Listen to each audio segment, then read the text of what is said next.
Well, good evening, everybody, and welcome to the October session of the Roundtable. I'm joined here tonight by my good friend Ken Kavula. Saya wasn't able to make it tonight, neither was Hugh, so you're stuck with the two of us. But many of you are familiar with our two guys sessions and probably think that we'll probably do okay to stumble as we might.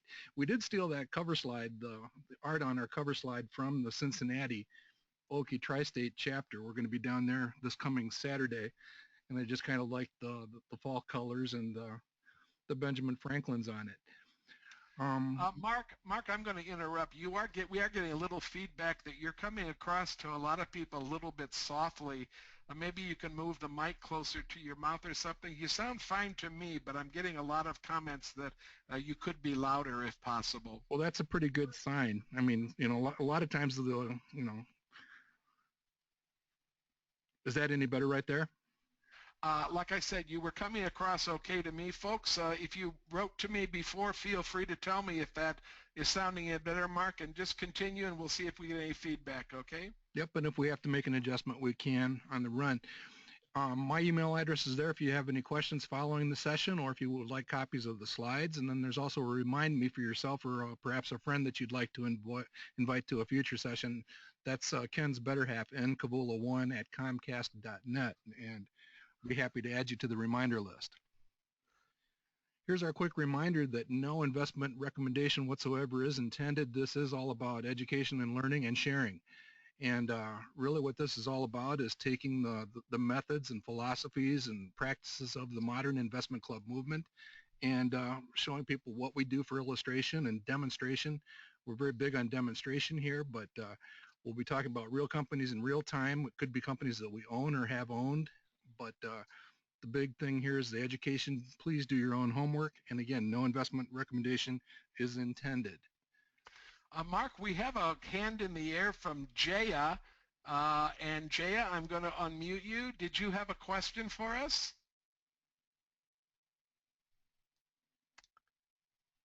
Okay, that might be an inadvertent hand, so I'm going to take the hand down. And Mark, why don't you continue, okay? Okay, and as you're probably sensing, we do watch in the back room, and we do field questions and comments, some of them actually going live, so we try to keep this fairly informal. This is our standing agenda. We've been doing this now for about 5.5 years. It's basically a discussion of some picks we've made in the past. We take a look at our results. We have two stocks to present to you tonight. Ken's going to do LKQ. It's kind of a community favorite, probably not a stranger to many of you. And then I'm going to actually present a company that came up in our search for smaller companies that we've been kind of kicking around here over the last 6 to 8 weeks, Extra Space Storage, EXR. We will do a poll and we'll talk about some other stuff, including Q&A at the end. Here's just a quick reminder of what this is all about. Guest knights and guest damsels come here to share an idea. And it's an idea that's pretty favorably positioned. It's generally going to be an excellent type company. In some cases, we will deal in special situations or what you might think of as non-core or what Mr. Nicholson would have referred to as a general market security, but most of the time they're going to be core type selections. We do want to beat the market over the long term. We'd really like to beat it by 5 percentage points. That's 500 basis points if you speak that language. And we do use the Wilshire 5000 as our benchmark. We do want the majority of our selections. We basically mirror the performance of every investment, every decision made as an investment versus a matching benchmark. We'd like to beat them the majority of the time. Mark, we did generate another hand in the air, this time from Anna. Anna, you're unmuted. Go ahead. And again, maybe an inadvertent hand. Folks, that icon is a little misleading. Make sure that you really want to raise your hand when you click it, okay? Mark, it's yours again. Maybe they're just trying to high-five us, Ken. That could be it. That could be it. Well, here's the slide to high-five over. Here is our performance, long-term performance from, again, the early days. I'm starting. Again, I catch most of the heat from much of that early, slightly weaker performance. But you can see that over time we've been marching fairly steadily up and to the right. Our objective really is to try to beat the market by 5 percentage points. And if you looked at the absolute return of the portfolio since inception, it's about 11%. We are beating the market by about 2%. at this point. We would like to reach that red line. That red line is our best interpretation of what most investment clubs try to do over the long term, beat the market by 5%. Most investment clubs that I know would love to be in that 3 to 5% range. Some actually do outperform it. Susan Michelik's club has routinely performed in the plus 13% range over time. Hugh McManus has some experience above the red line, but again, anything above zero means you're beating the market. And again, we know that 80 to 90% of actively managed equity mutual funds end up down there between -2 and -4. So ending up where we're at is worthy of a bit of a high five, and we just hope to see the trend continue in a positive manner going forward. We just celebrated, Mark, an anniversary in one of our model clubs, which has a relative return just under 3% right now, and that translated into an extra $110,000 in our pockets, just that beating the market by that almost 3%, as opposed to putting the same dollars in and out of the benchmark. We happen to use the Standard & Poor's benchmark, but an extra $110,000 over 9 or 10 years, that's a pretty decent bonus to get by doing just a little bit of work in an investment club. Mm-hmm. You know, and those of us that run around in that plus 2% range, it really can make such a major difference. We have a slide that we take a look at the achievements of Walter Schloss over time. We'll certainly be looking at that this weekend in Cleveland. And it's just amazing what a few percentage points and a couple of decades will do in terms of. Marty is probably panicking right now because you said you were going to Cleveland this weekend, and he's expecting you down in Cincinnati. See, that would just be World Series on the mind. On the mind, right. All right, let's talk about the companies that we have chosen, the decisions that we have made that actually have contributed to that outperformance over time. These are the top 20 largest in terms of the dollar impact or the percent of assets in the portfolio.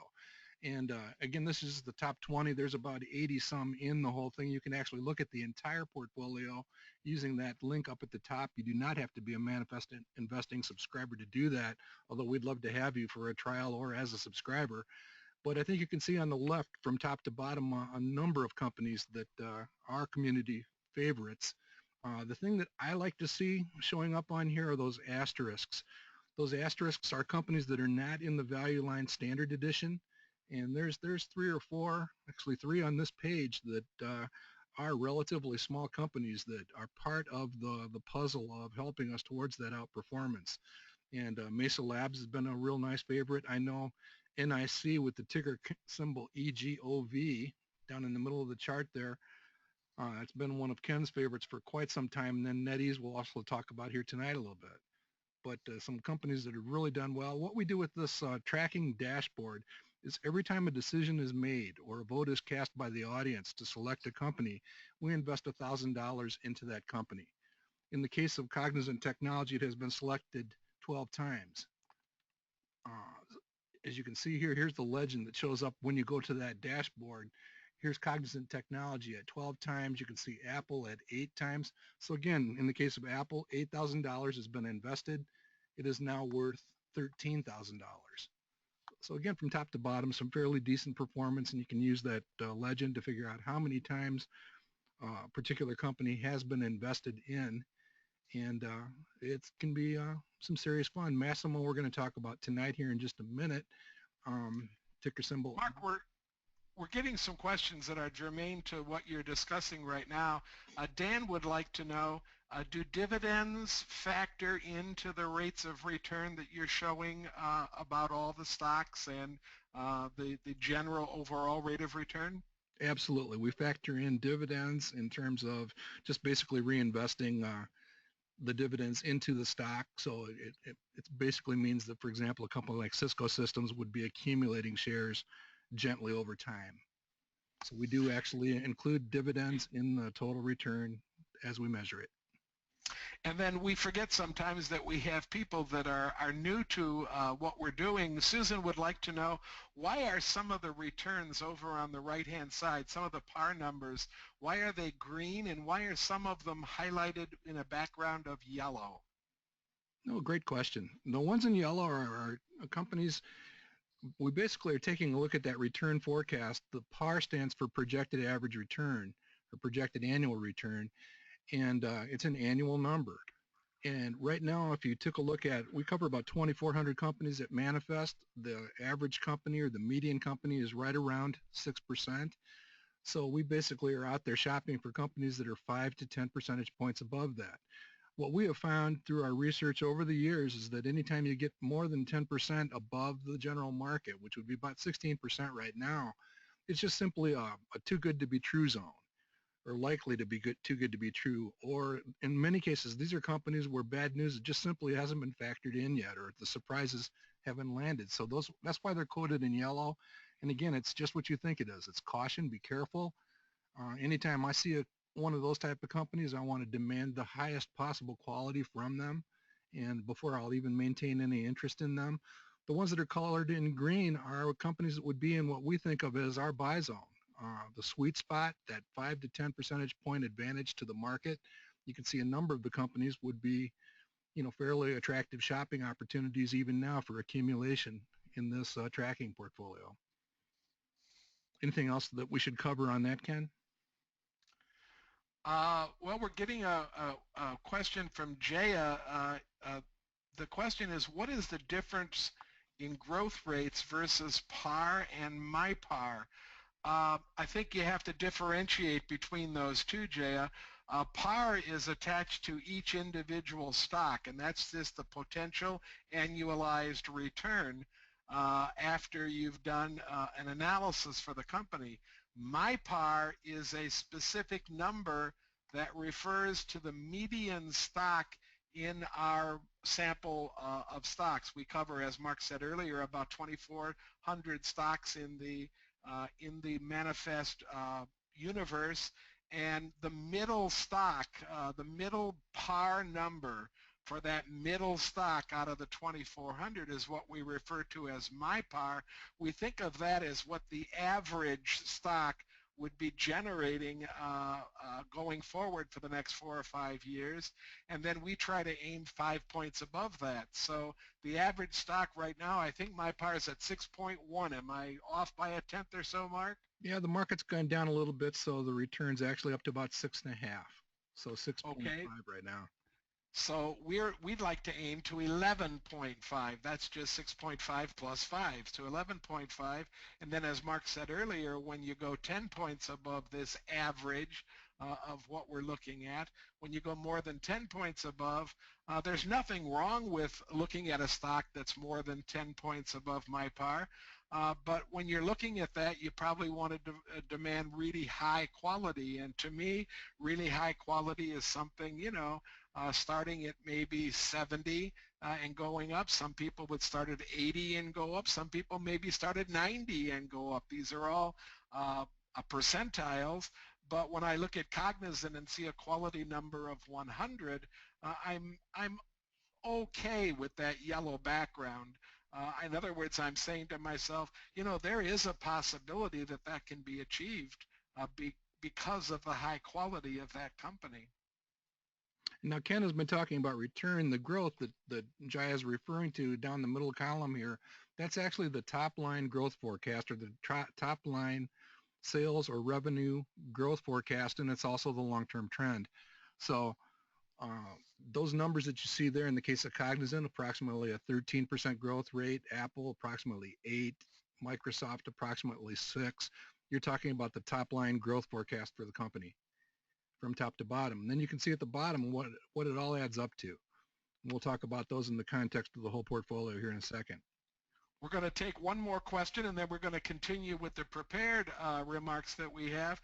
Mark, Jaya would like to know, her club owns a stock that's not covered in the manifest database.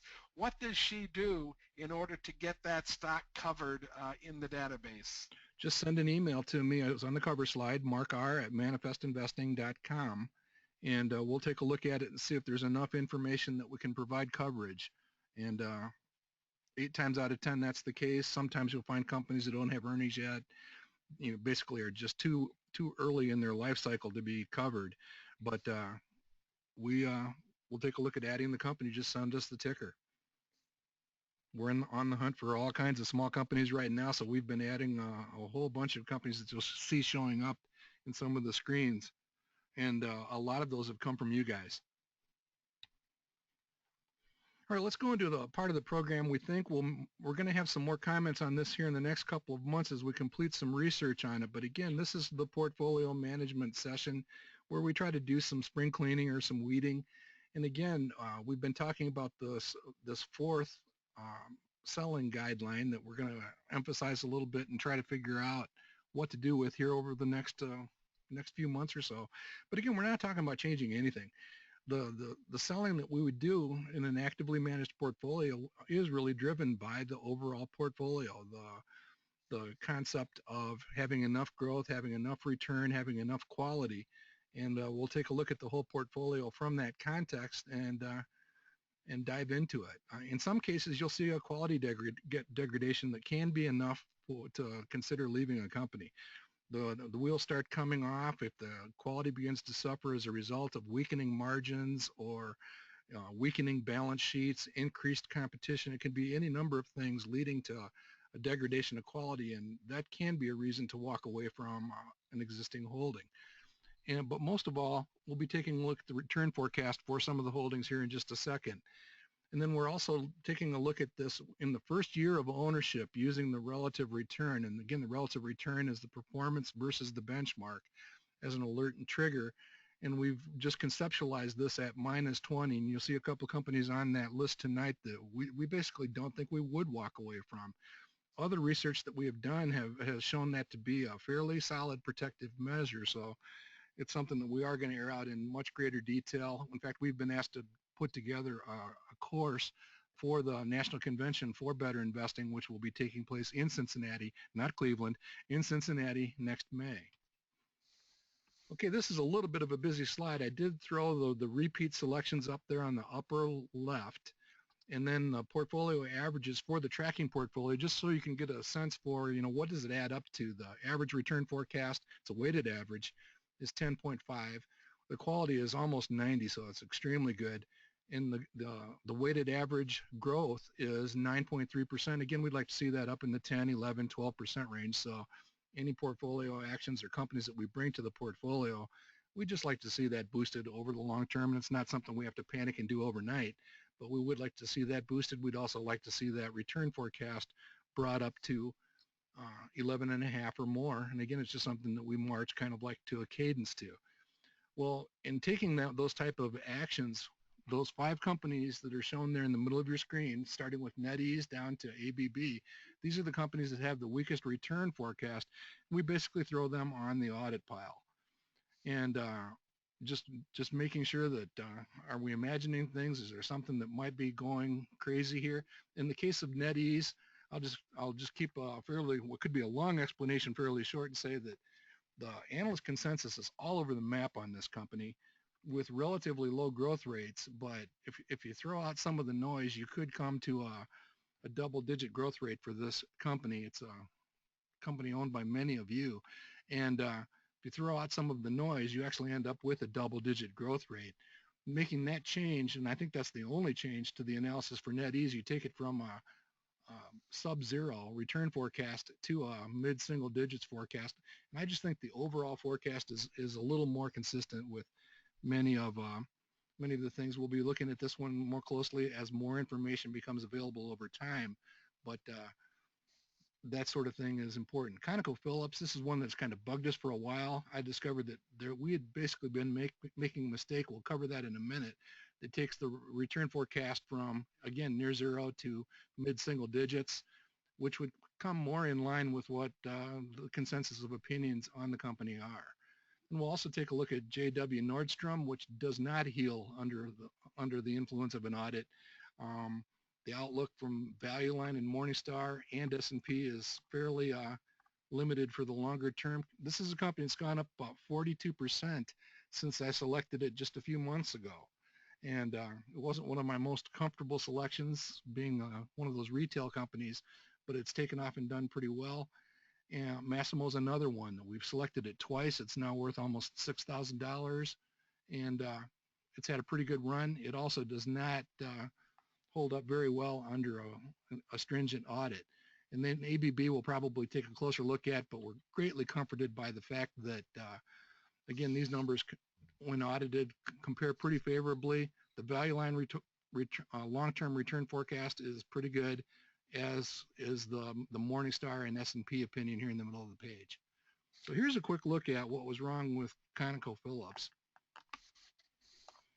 And what you're looking at here is just a real quick and dirty situation where ConocoPhillips basically spun off their Phillips division in 2012. So you really can't look at anything historically before 2012 as you're trying to build a representative forecast going forward for the company. So again, we have to focus in on this right-hand side. And again, you throw in the double dose of what's been going on in the oil patch, and it's just a real bear to get a handle on. So but that's not where the mistake was. Where the mistake was is it comes down here in the cash flow margin. We were including some of the pre-PSX spinoff numbers in and building our average. You really have to kind of look the other way because they changed business models. They reconfigured the company when they spun off PSX. So the margin basically jumps up to a much higher number. And it basically puts the company in the 5% range the value line was looking for. And again, anywhere in that 5, 6, 7% range is nothing that you would run and sell very quickly. And as Ken and I were talking about, just as we opened the green room tonight, I don't think it's time to walk away from any of our energy stuff. We've been hanging in there for quite some time, and there's quite a bit of upside on the prices in the oil industry. What are your thoughts on that, Ken? I agree 100%, Mark. I mean, we've been patient. We think we've chosen good, solid energy companies that are not going to disappear or go out of business in any time soon. And now as energy is beginning to stabilize, I think it'd be the absolute wrong time to decide to fix in all the losses and walk away from all those issues that we have. And I'm not only talking about companies like ConocoPhillips or BP or something like that, but we have holdings in Oilfield International, we have Oceaneering International, we have holdings in Schlumberger and some of the other suppliers. In fact, Baker Hughes, I just noted yesterday, had reached an all-time high, a 52-week high for the year. So now's not the time, I don't think, to walk away from them. I also want to emphasize on those two companies that we are looking at to maybe move out of the portfolio, JW Nordstrom and Massimo. Those are companies that have had massive upticks in a relatively short amount of time in their price. And we're not saying walk away from them because the wheels are falling off the bus. We're saying walk away from them because the market might have gotten a little bit ahead of itself, and the companies might have be what I would call a little tiny bit overvalued. I'd rather take those profits and let the companies do a little bit of breathing, maybe come back to some more normal levels, and then I would certainly consider both those companies for re-addition to the portfolio when their par values move to something above the average par values that we're using. Yeah, and in fact, I'll go ahead and throw up the slide for JW Nordstrom. Again, as I said, when I selected this one not that long ago, I wasn't comfortable with it. It's one that I probably even suggested that if it hit that relative return limit, we'd be bailing out without any reservation. And that's often true with some of these retail companies. The thing that I do see with this company that really does bother me, and what I would want to see some strength reappearing, is in the net margin, in the profitability of the company that you can see on the right-hand side here. It basically has been in a long downward trend, a lot of competition. Not saying that it's a bad company, because those are actually, it's come down to fairly traditional, normal levels. It had always enjoyed premium profitability levels, and I'd like to see a little bit of an uptick or a strengthening. But as you can see here, Value Line obviously has a fairly limited long-term low total return forecasts, and we're showing low single digits. Again, this is a company that's up 42% in a matter of a few months. So again, this is an example of a company that I think you do have to be willing to walk away and return to, as Ken said. following the principles put forth by Mr. Nicholson, George Nicholson, he basically didn't say buy and hold forever. He said buy and hold for as long as it makes sense to do so. And when you apply those principles to opportunities like Nordstrom, you buy it at a projected annual return of, 15 or 20%, watch the price explode upward. That drives the return forecast down to low single digits. You walk away and you come back if and when that situation ever presents itself. And this is definitely a good company. It's one of the few places I've ever shopped. Um, so I mean, it's pretty rare air there anyhow. But again, if it does strengthen, we could come back to it. But we're going to go ahead and close out the position in Nordstrom and in Massimo because it didn't look too good after we raked them over the coals. Again, from a return standpoint, from an expected return or a return forecast standpoint, those two companies are among the weaker ones on the slide. Mark and I have discussed at length the one of the disciplines that we think maybe a lot of individual investors that are better investors and a lot of clubs are lacking in a little bit, and that's the ability to take some profits when they present themselves, to actually get rid of some stocks that your SSGs are screaming at you. We don't have a lot of potential going forward for the next 4 or 5 years. Believe your SSGs when you complete them. And if that section 5 on your SSG says par at 1% for the next 4 or 5 years, don't go up and change all your numbers so that you can make that number bigger. Just believe what it says and be willing to walk away from it to take that cash and to put it into a stock where a well-prepared SSG might indicate you have 12 or 13 or 14% potential going forward. I'm not going to tell you that that's going to work 100% of the time, but I think it's going to work a lot more than it's not going to work. And that's what we're doing. We're taking two good companies and they're handing us some dollars right now. We think they're both a little bit overvalued. We think their potential for the next 4 or 5 years is very low. And so we're willing to sell them, take that cash. And if this were a real portfolio, we could reinvest that cash. Remember, this is a tracking portfolio. And folks, we would never recommend that you put 200 or 300 stocks into your own personal portfolio. Well, I'll just second what you just said. Believe the results of your analysis, and that actually bridges quite well into the next topic. This notion of the 20% negative relative return. We'd already seen that triggered on Polaris and Proto Labs. We looked at both of those in previous months and said, you know what? Even though it's really lagging the market, these are both either turnaround or problem-solving situations, and Tractor Supply just breached that 20% level this week. It's actually trailing the market by 20% since we selected it. But again, the results of our study, and again, do a stock selection guide on it and come to your own conclusions. But I don't find this to be in the sell zone. I don't believe you do either, Ken. No, I'm noticing that Tractor Supply tends to move with its industry an awful lot when the industry is moving down. It tends to outperform the industry on the upside and tends to move down with the industry. And Home Depot right now is kind of driving the industry down, short term. There's been a little bit of problem with these types of companies that are selling home improvement goods and similar types of things. But long term, I still think that there's a big market in those types of companies, and I'm not willing to run away from Tractor Supply, at least not tonight. No, it's a pretty good looking picture. You can obviously see the Great Recession impact that really isn't that much impact, but if that's how this company suffered during the Great Recession, as long as there's a few more stores to open in a few unserved areas, this is a company that has managed itself very well. I wouldn't be surprised to see a little bit of PE compression from current levels, but again, this is a company that's operating at fairly premium profitability levels, and I don't see any reason to run from it.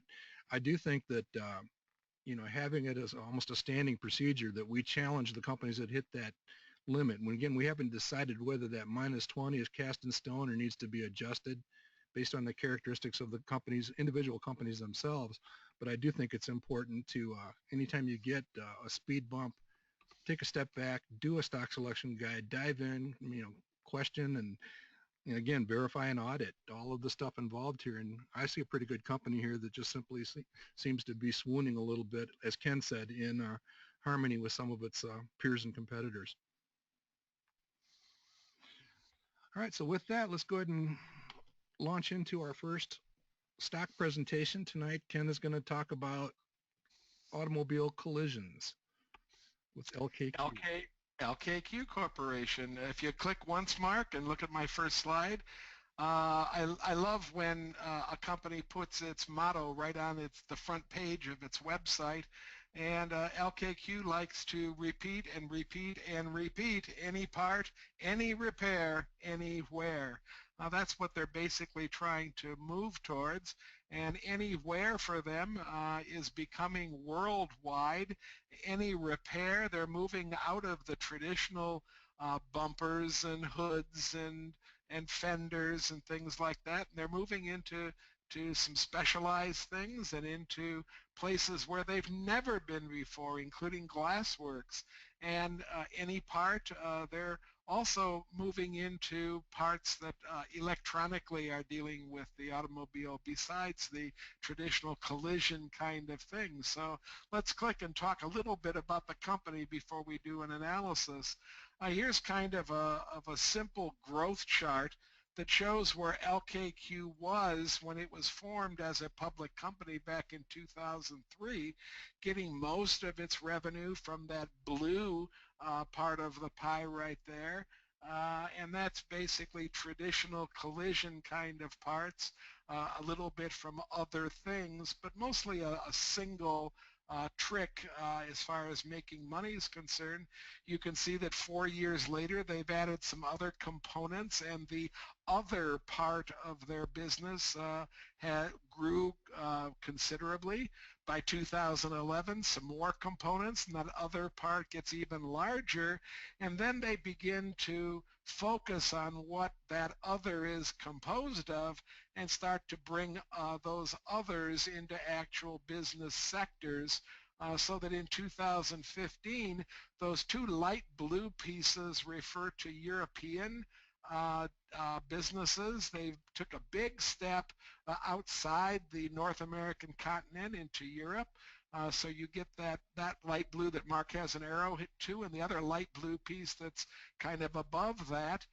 You also get some specialty stuff. That's that light blue piece right there. A brand new business that I'll talk a little bit more about as we go. And then another brand new business, that real dark piece, only represents a small portion of the pie right now, but a lot of growth coming for that, and that's in the glass field. So this is a company really making a strong attempt to diversify its product line, to diversify where it sells its products, and to become the kind of company that can perhaps become recession-proof, go from a very cyclical company to a company that is practically going to be able to sell things to someone no matter what the general economy is doing. Let's go to the next slide.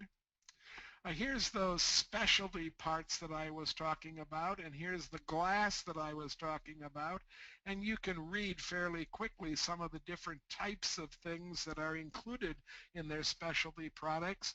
They just bought Pittsburgh Glass Works, and this is a major glass supplier, not only to places like that would repair your windshield, but also to original equipment manufacturers, people that actually make autos and trucks. So this is the largest supplier of glass, the #1 glass supplier to OEMs in the entire world. If you click again, Mark.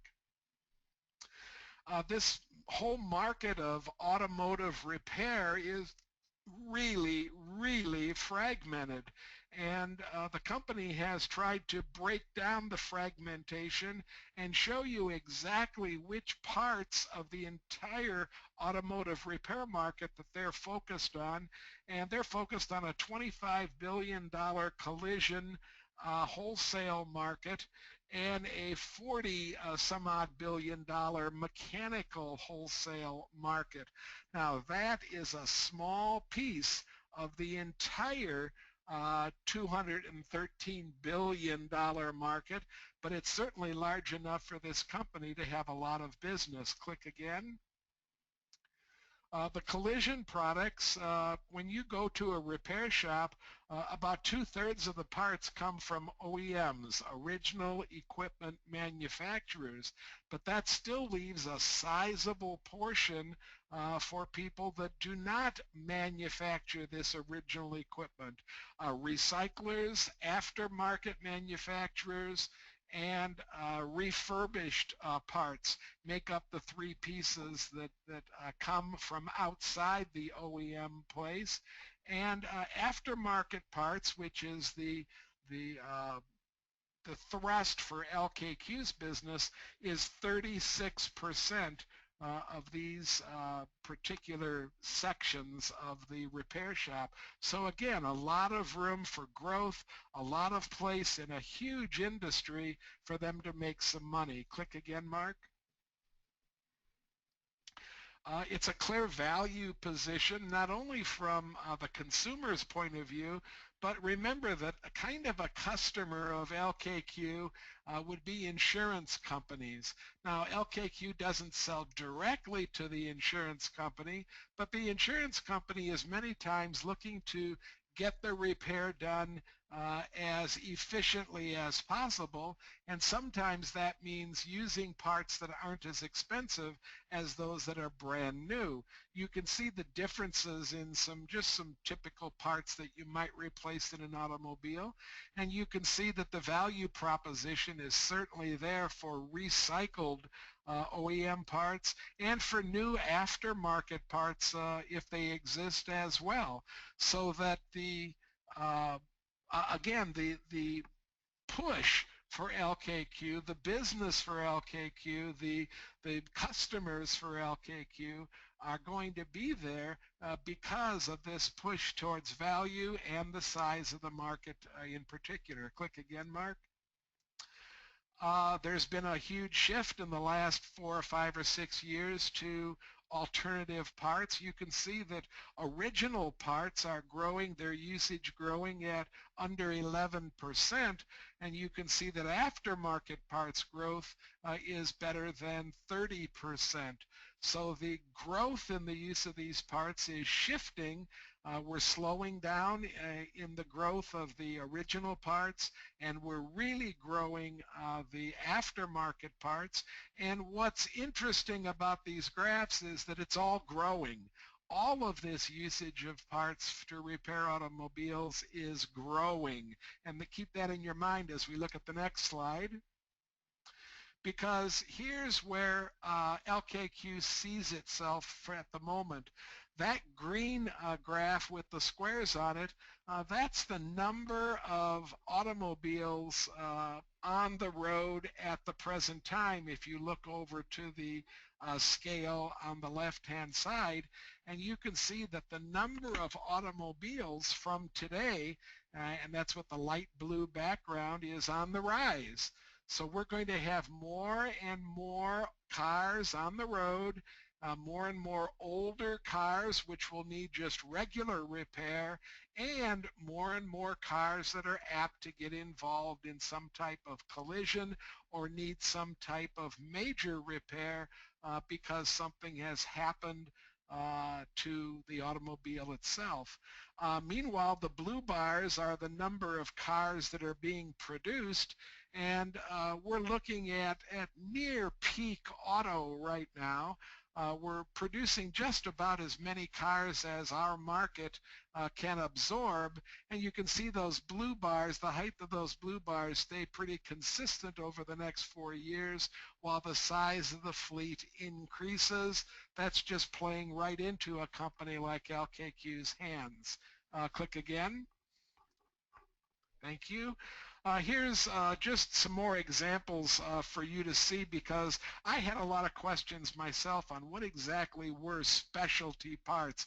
What was this specialty part that LKQ was talking about?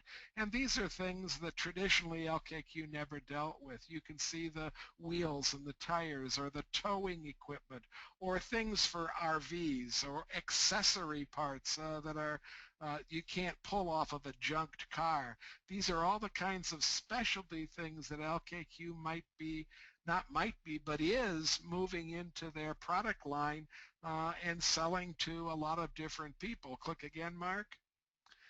And then here's this glass, and here's some facts about this Pittsburgh Glass Works. It's #1 in OEM, original equipment manufacturing, 20 global customers across 78 different platforms, and it's #2 in aftermarket glass.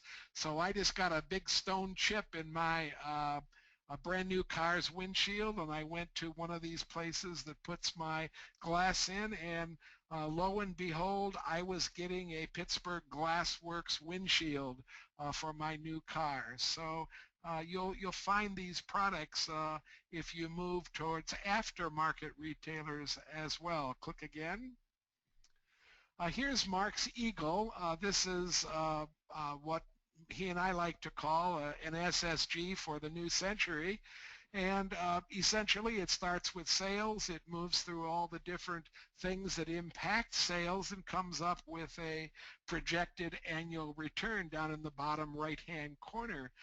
I've shown you the stock price. This is from today, so the stock price is fairly current at just under $34 a share. And Mark's Eagle is estimating earnings per share growth of about 18% and estimating sales growth at about 16%. Click again if you would, Mark. I like to verify different sources, so I went to my value line. I noticed, first of all, that the value line price is about $36. That's a couple dollars higher than where the stock is trading today. So that means that the 2016 projections off here on the left I said 2019 to 2021 projections, they're probably a little bit lower because the price is lower today than it was when this was written. So I'm figuring that the low end of this price is maybe somewhere around 10-11%, and the high end might be somewhere as high as 22 or 23% going forward. But I like to compare these numbers against what's coming out of the manifest site. Click again if you would, Mark. I'm looking at the annual rates box again on the value line sheet. I'm noticing that they're projecting sales growth in the neighborhood of 13% or so, and earnings growth considerably higher than that in the range of 18%. You know, this jives with a lot of the research that I've done. You might figure by now that I actually own this company. This jives because a lot of these new things that LKQ is taking on are being sold at much higher margins than some of their traditional products. So that would increase earnings faster than sales. Won't go on forever, but for the next 3 to 5 years, Value Line thinks that that can happen. Click again if you would, Mark. So I did my own SSG, and if you'll notice, I chose a number smaller than Mark's choice. He had 14, I dropped it to 12. And then after using the preferred procedure, I come up with a revenue growth number of, with an EPS growth number of about 14%, and that's about 4 points under where Mark is right now. Click again if you would, Mark. I'm skipping to section 5, and I'm seeing a par value of, between 11 and 12%. That's pretty much in the ballpark with where my estimate of Value Line's low projected return is, and it's also very close to where I think Mark's projected return is. Click again if you would. I did revise Mark's sales growth to 12. When you revise that one number, then many of the other numbers change in the Eagle, and notice that that changed the earnings growth number. It dropped it from around 18 to around 16. Right there, he's underlining it right now, and that gives me a par number of around 12%. Boy, these are all stacking up real close to each other, so I'm getting a lot of confidence that I have a pretty good analysis going right now. Click again. Thank you. I put in the earnings estimates and the sales estimates from the Yahoo Finance site for the next 2 years. Those are those two dark green dots and those two dark blue dots off to the right of the graphs. And I notice that they're on trend, that they tend to be right matching pretty much pretty closely what the trend has been going forward. Uh, they're discounting a little bit the slight slowdown that occurred in LKQ as it was doing some of the acquisition from 2014 to 2015.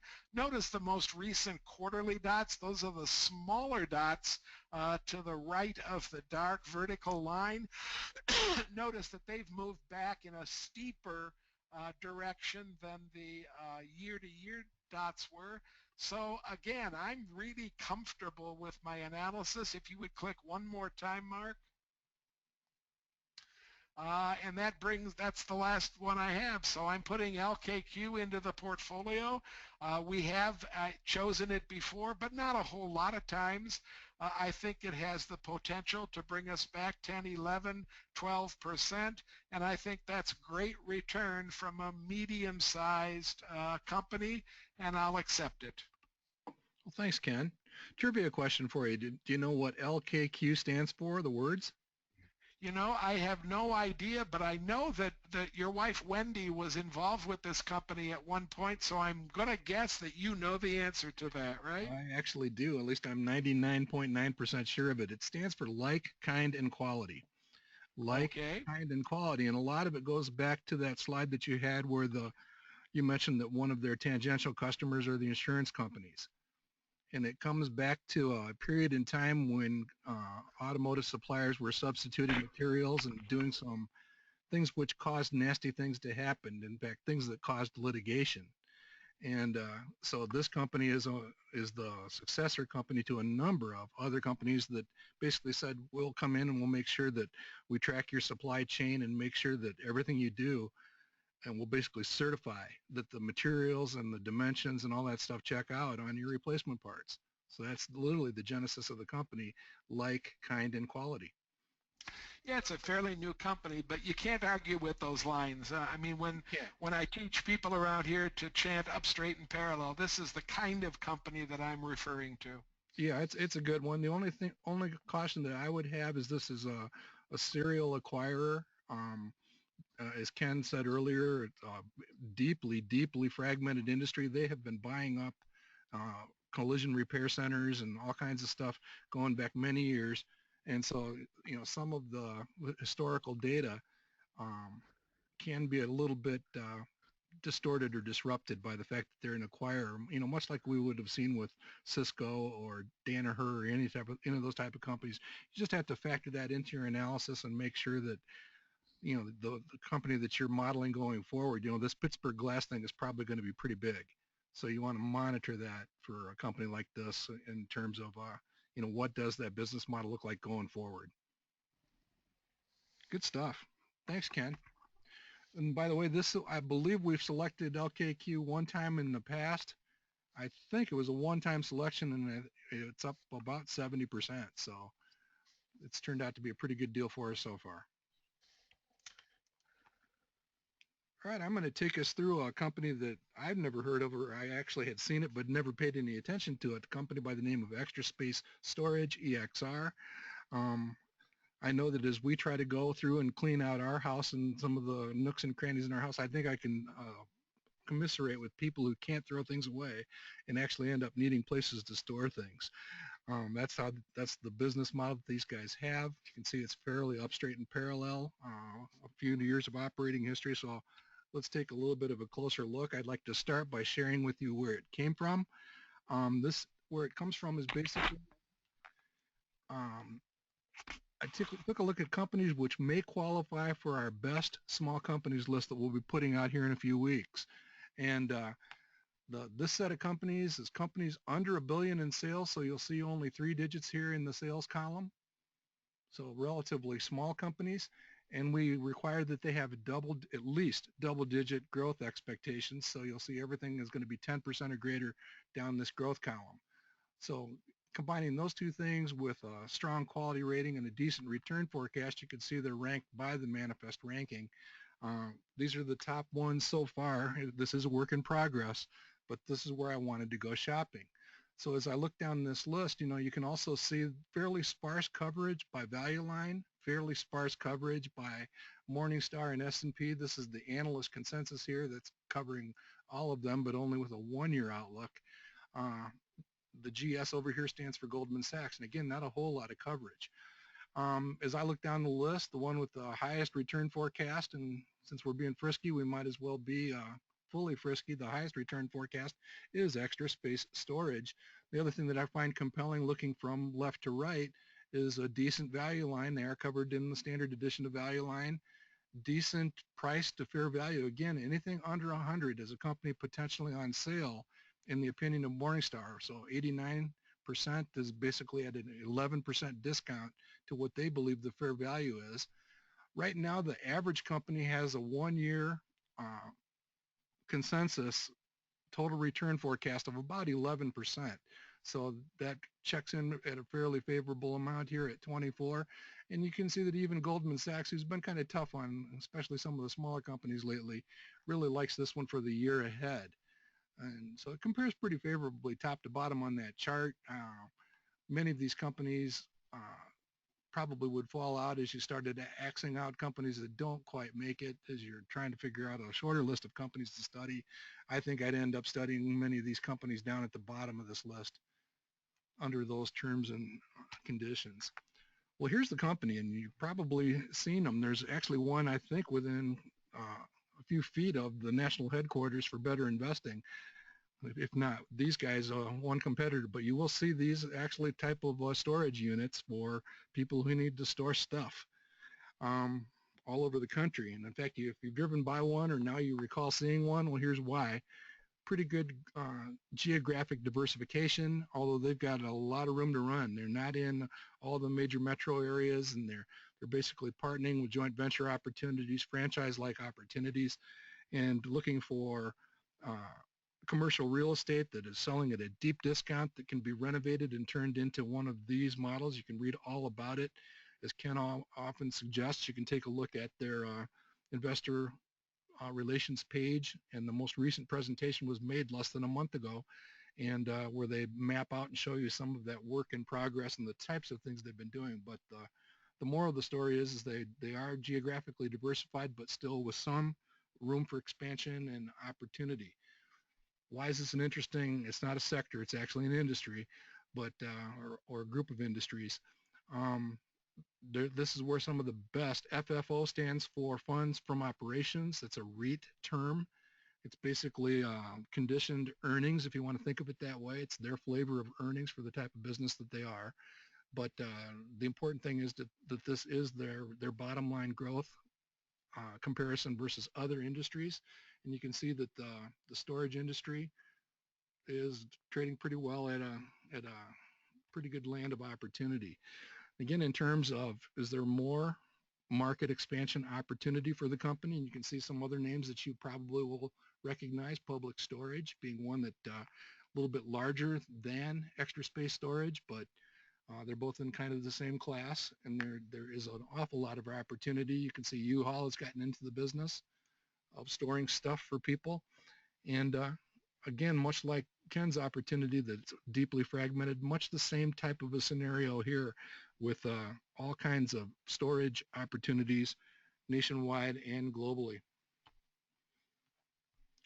Here's just a quick reminder that we are talking about a company that's a REIT. We're going to look at it two different ways here in a second, but Vivio, one of the solutions available for club accounting, goes into a fairly deep warning about the use of REITs within an investment club portfolio.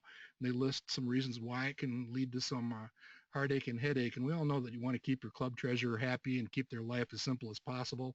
So I would encourage you, if you have any questions about, when can a REIT or why should I avoid REITs within a partnership portfolio, take a look at that page. And I actually sliced a few of the words out so you can actually go and take a look. There's a complete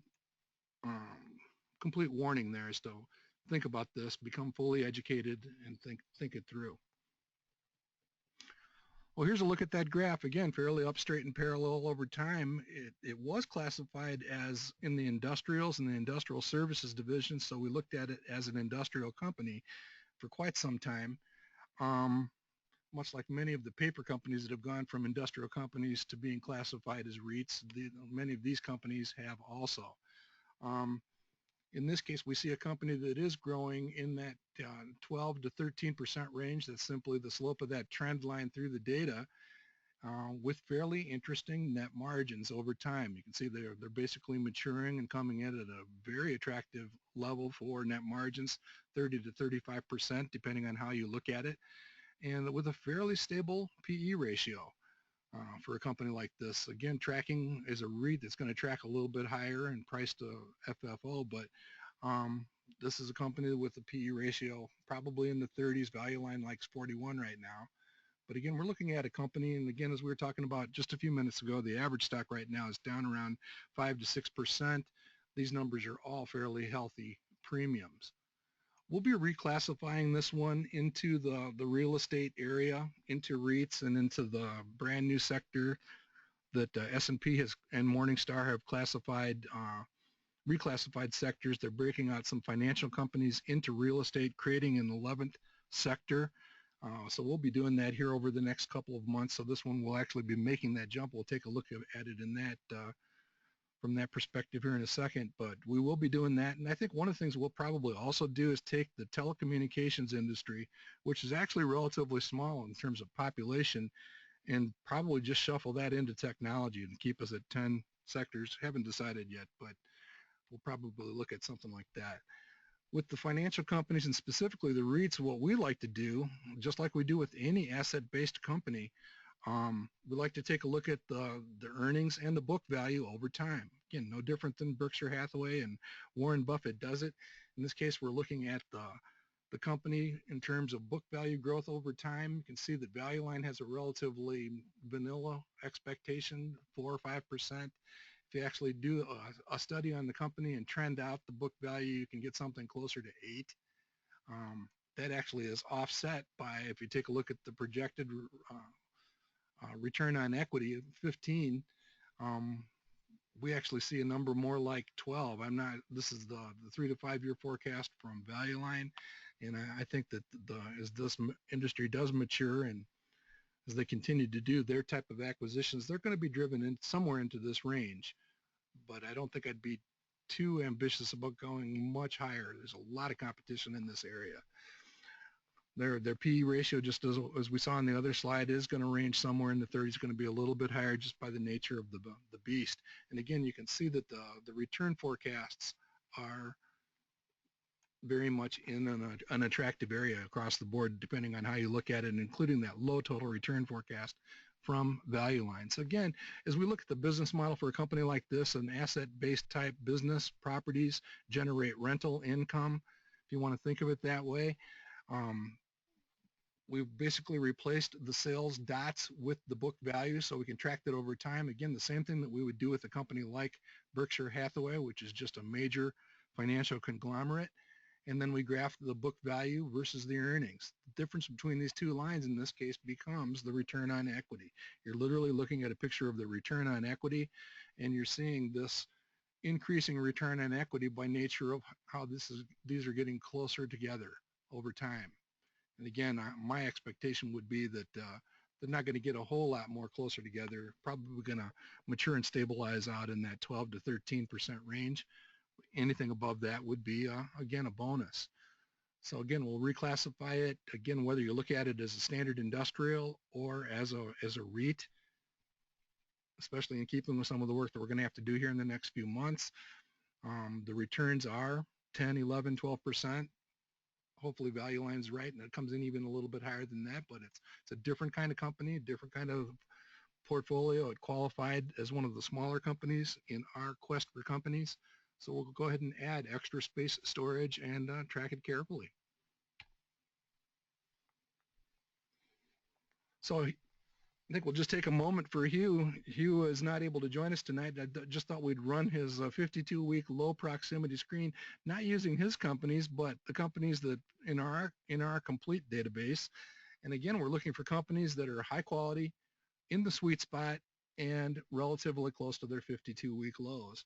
So again, as you know, a month ago he added Bristol Myers Squibb. You can see why he is shopping there. If he were here tonight, he'd probably just double down on Bristol Myers. He did not give any indication to either Ken or myself, but there are some pretty good studies on that list. Decent return forecasts, exceptional quality, and again, they are trading fairly close to their 52-week low, and he would find them fairly attractive from his perspective.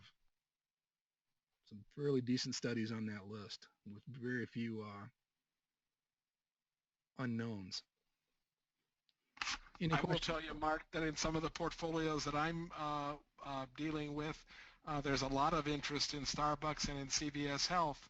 I noticed them on this list as well, so that's probably one of the reasons why there's so much interest in those two.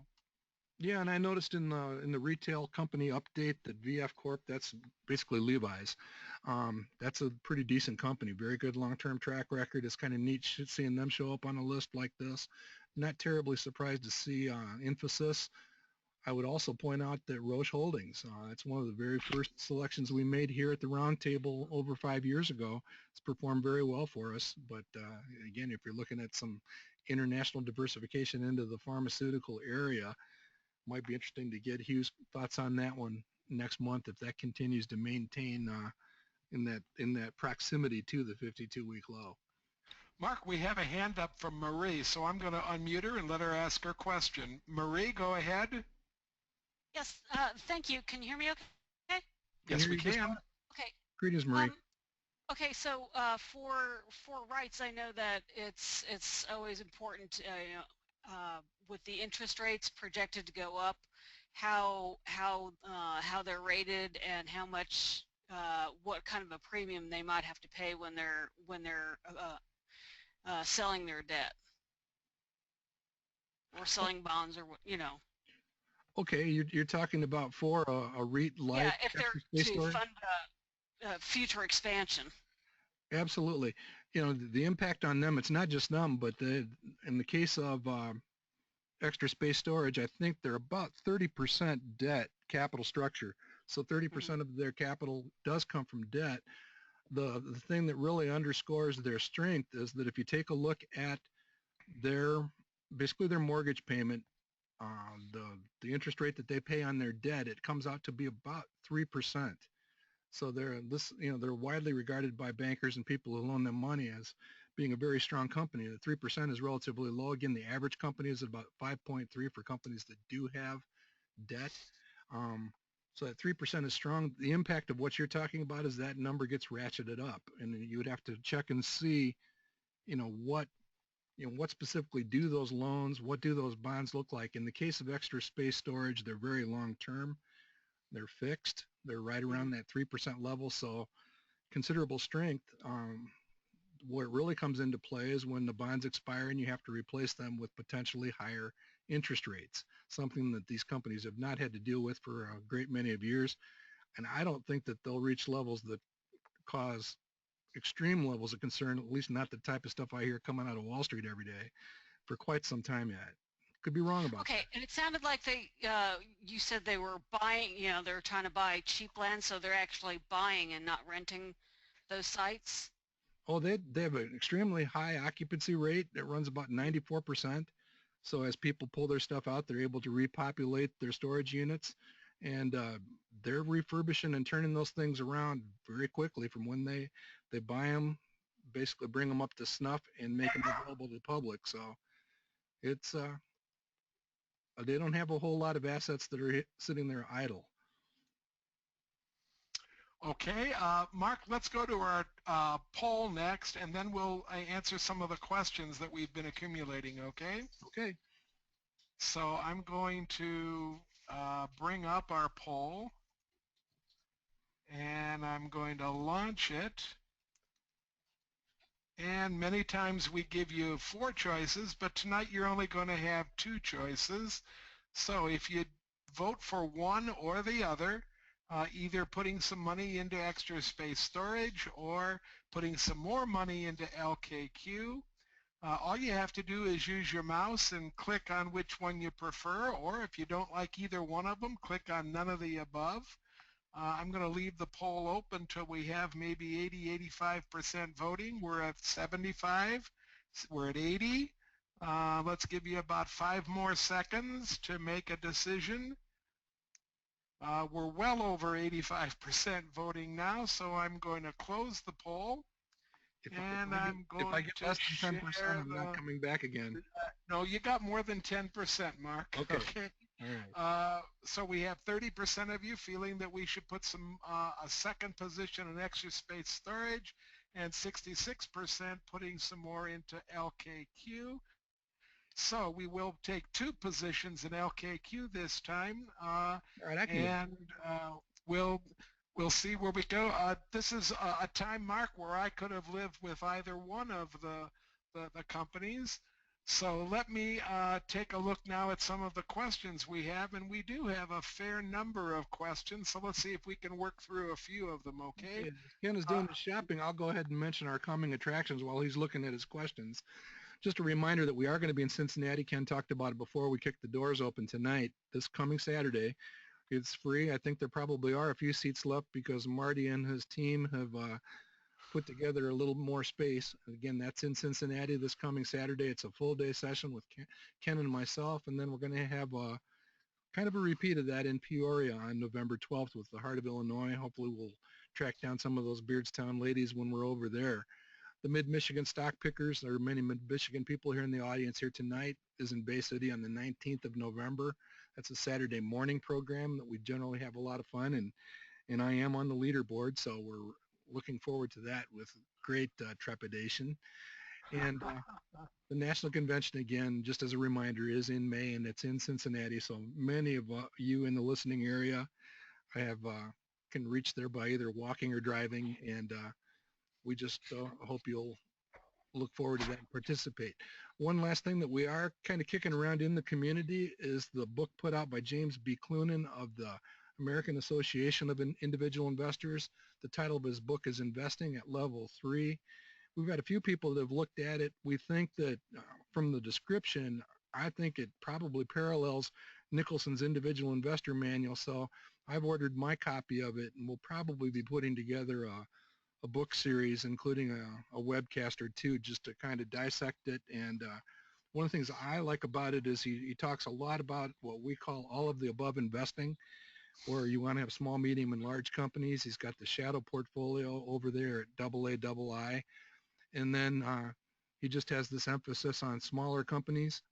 And I think it has a potential to dovetail very closely with a lot of the stuff that we like to track at Manifest Investing and Better Investing. So just a heads up. Mark, I know the author is hard to read on that graphic you have. So the name of the book is called Investing at Level 3, and the last name is Clunan, C-L-O-O-N-A-N. Okay, and do you have a first name? And the first name is James. James, okay. He's the chairman. He's been there for several decades at the American Association. So again, we just kind of look forward to dissecting it and having some fun with it. Great, okay. Mark, we have a question from Dan, and he says, is Hughes' 52-week low price screen available anywhere on the Manifest website? Certainly. Yeah, all you got to do to do it, we'll just do a live demonstration here. Discard some of my artwork. If you go to Manifest Investing, it is one of the stock search features that you can do.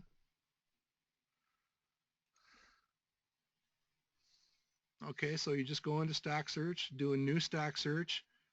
Say you want it in the sweet spot, we'll even go for a shorter list. We'll go for companies with a quality rating of 90 or above.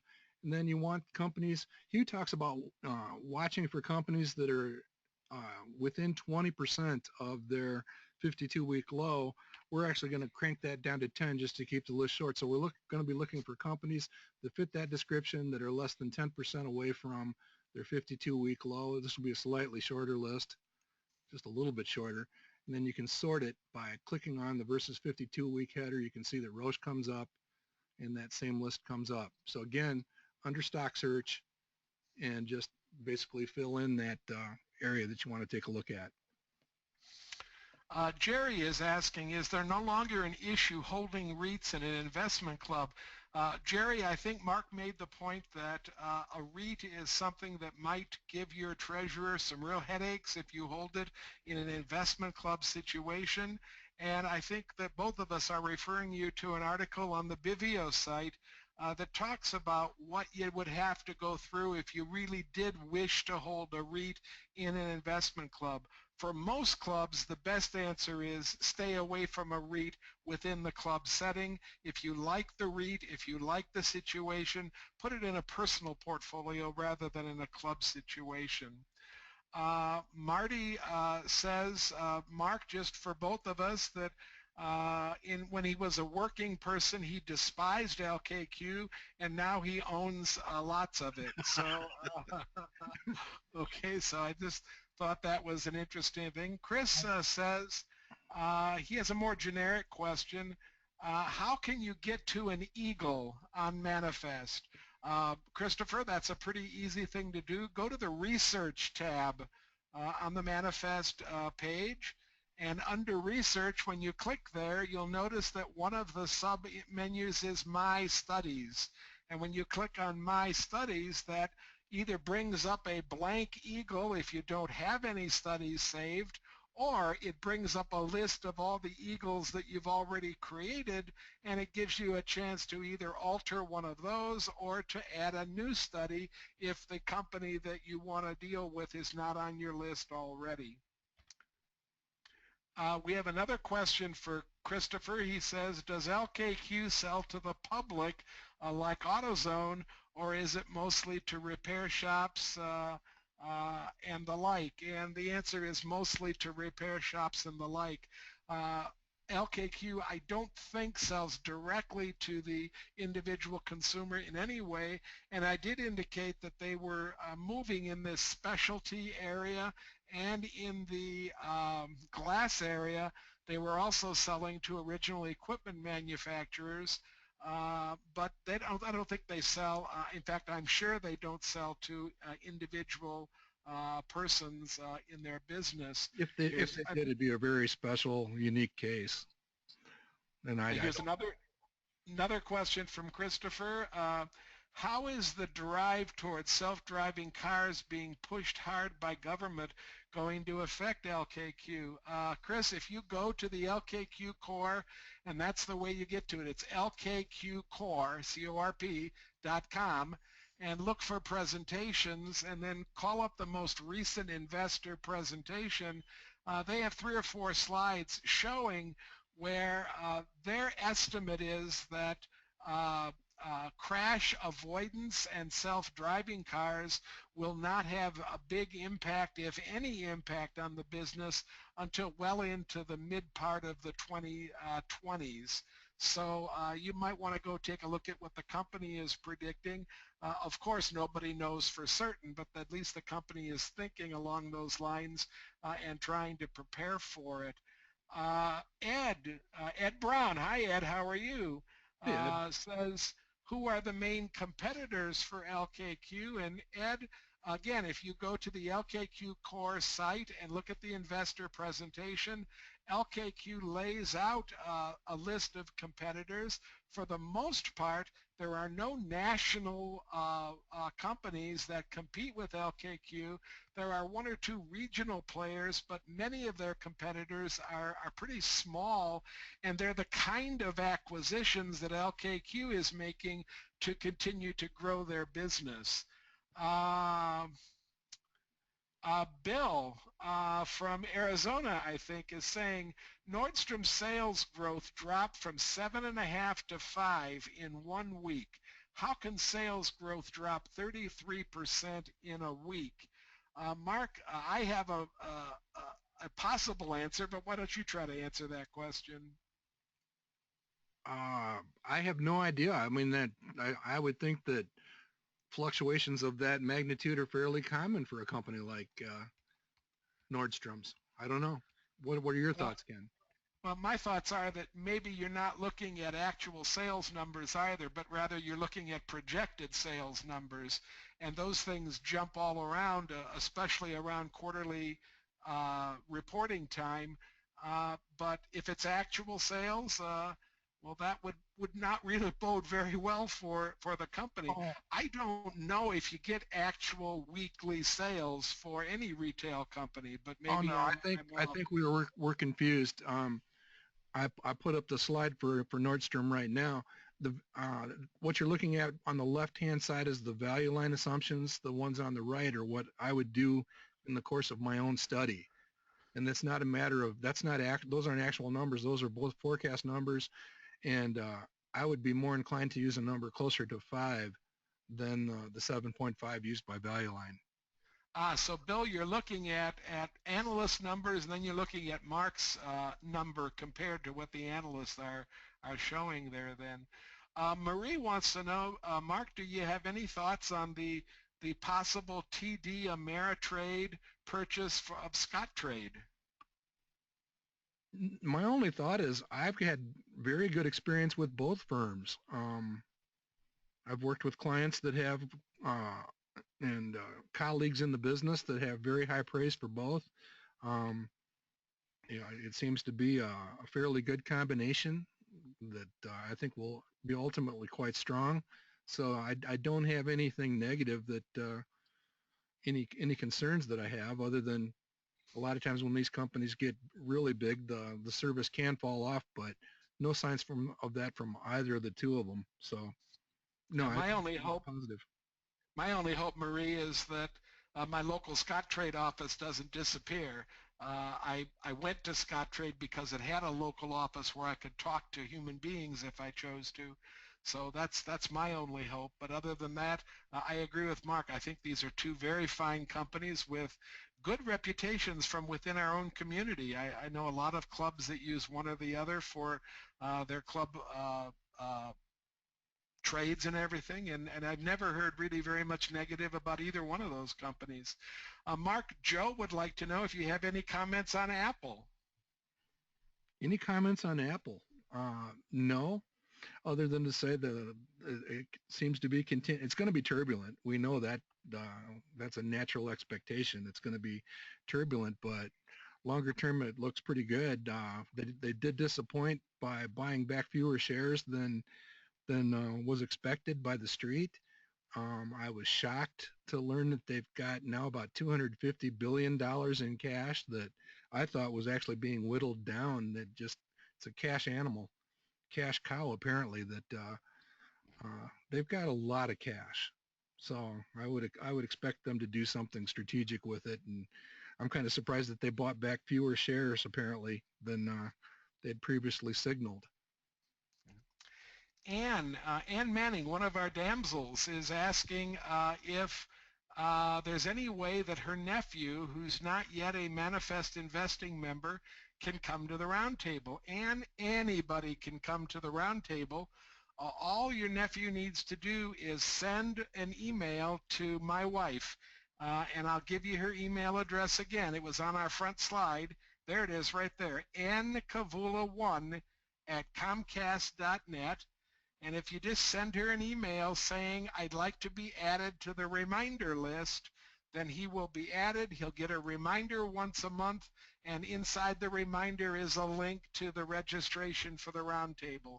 But you don't have to be a member of anything to come to the roundtable. We just love to have you from no matter where you live and no matter what your investing philosophy might be. Yeah, Dan, go on, anybody Mark, go on. anybody can go to manifestinvesting.com. Don't have to be a subscriber. /events, and this is all a public area. Okay, I'm getting a question from Dan, and I'm not quite understanding it, Dan, so if I get it wrong, would you type something in again? Dan says, could you explain the calculation of the about 20% relative return threshold? I'm not quite certain what you're asking, Dan, so maybe either you'd like me to unmute you so you could ask the question, or you'd like to type it in again in a slightly different form. while I'm waiting for that, Phil wants to know, Mark, any thoughts on the proposed AT&T Time Warner merger? That's a big one. I wouldn't be surprised to see that one not go as smoothly, but I really don't have anything beyond that. Mark and I have not talked about this at all, but that's exactly my take on it as well. I don't think this is going to go nearly as smoothly as the announcement of the plan happened. You know, that happened pretty quickly, but I think that in today's political climate, with all the politicians jumping on top of the announcement, I think this is going to take a little bit of time to make happen, if it happens at all.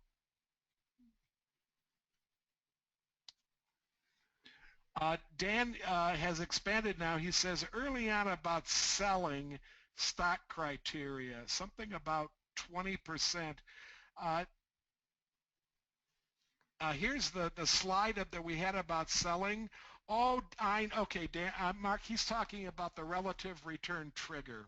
Right. And he's talking about negative 20%. Right. And just to nutshell it, it's a work in progress. You know, underline that. What we did is we went back and Dan, if you want to send me an email, I can point you to an article where we talk about at least the early parts of this research. I'd gone back and looked at a couple of portfolios, a couple fairly good sized portfolios, and basically asked the question, what if? What if we had a point where if a company drops surprisingly after selected, if we had stepped aside, you know, for example, a company that dropped from 100 to 80, if we basically stepped aside, sold it and stepped aside, might we have avoided some of those that continued to drop from 80 down all the way to 20? And the net result of that was that if we had done that, we would not have generated a whole bunch of extra selling transactions. And again, the net result longer term was a pickup of a percentage point or two in long-term performance. And again, our sample size is relatively small at this point. That's why we continued to take a look at this. And again, it's based on this notion of if you followed Investors Business Daily, IBD's William O'Neill, he has I believe it was a 7% or an 8% absolute drop from a time of buying a stock. If that happens, you simply get out and basically protect yourself against excessive downside. And that's really what the concept is. All we're doing is saying, well, we think it's a mistake just to leave it absolute. We'd like to compare relative to the market.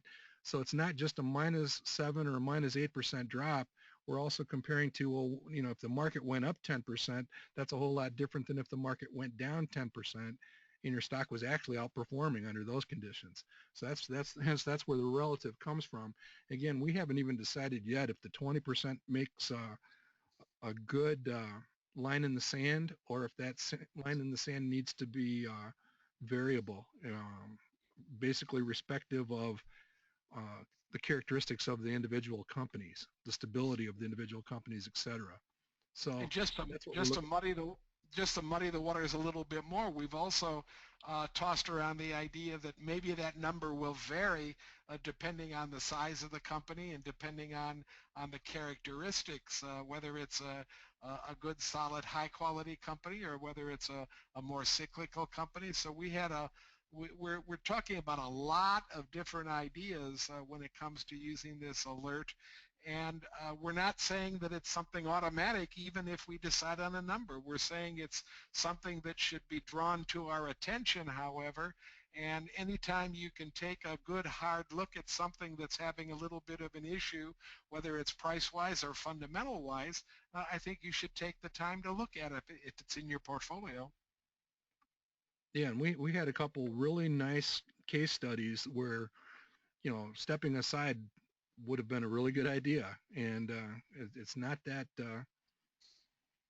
nasty of a aspiration to be looking at. Again, if we can come out of this with the prospect of a percent or two more incremental return, again, going back to where we started tonight, that can make a massive long-term difference. And it just, again, we're talking about this being additive to the existing principles for managing portfolios and when to sell.